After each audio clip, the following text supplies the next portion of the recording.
Greetings, Mark Brown. You're going to be looking at how you can actually convert this Microsoft Publisher into PDF. Yes, you can see Microsoft Publisher, if you notice right up here.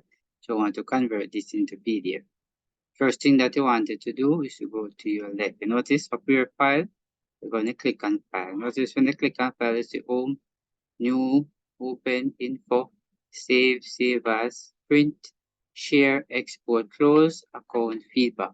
But what you want to focus on is Export. So you're going to click on that. When you click on Export, if you notice right, you create PDF, Publish HTML.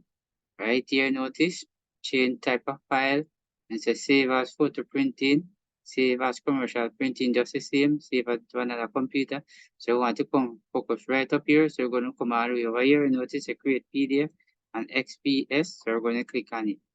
Now when you click on it, there you go right here. If you notice right here, it's a file type PDF. So I want to save it on desktop. So come right to this little pointer right here. Notice click on your desktop. If you notice right down here, show you publish. Right here, show you cancel option. We're going to click on word publish. Right? Notice when I click on word publish, if you notice, definitely this itself is PDF document. Very important. If you notice, this is the PDF document. So if I come right here and I close it. Right, so this is it for the original one. I close it right here. So this is it is the PDF one right here. So I can actually right click on it, just the same, and then click here this and click on word open. And there you go, this is it is the PDF. So this is where you can actually convert Microsoft Publisher right here in PDF.